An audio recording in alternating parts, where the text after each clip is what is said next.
Opera. It's beautiful. But how do you pay for it? That's the question at the heart of my new mystery novel, Spur of the Moment. Money is the bridge that connects the very different worlds of opera and pharmaceutical research.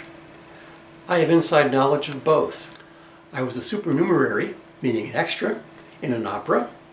Usually they're called spear carriers because they play guards and stand at the back of the stage holding a spear. I wasn't so lucky. In The Grand Duchess of Gerolstein, I was part of a crew of footmen in knee breeches and powdered wigs.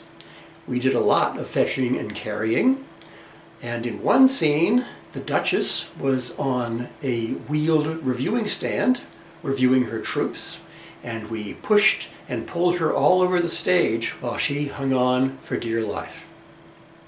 I found out about pharmaceutical research when I was a PR guy for a medical school. Then I learned how many millions are poured into this research. There are far more misses than hits, but a successful drug is worth billions. Here's the story. A wealthy donor to the St. Louis Opera has been murdered. Suspicion falls on the opera's fundraiser because he did something sleazy to get the donation. No one will defend him except his sister. Her name is Renata Radley, and she is a mezzo-soprano with the company. The victim made her money because she was a pharmaceutical researcher who discovered a wonder drug worth billions.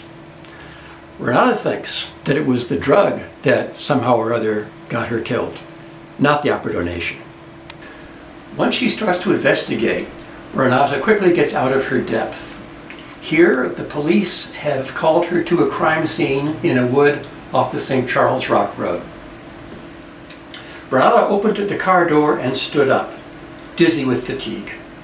She had a fleeting impression of a narrow track running into the woods and halogen lamps on stands, casting a brilliant light on a group of standing or kneeling men. Then the scene was blocked out by Detective McCutcheon striding up to her. His face, normally so expressionless, was livid with anger. "Need you to make an ID, Ms. Radley," he said in a low, taut voice. "I can do it," Peter said, but McCutcheon had already seized her arm and was dragging her into the pool of bright light. She nearly fell over a man who was down on one knee examining a tire track. When she got her feet under her, she was standing over a corpse.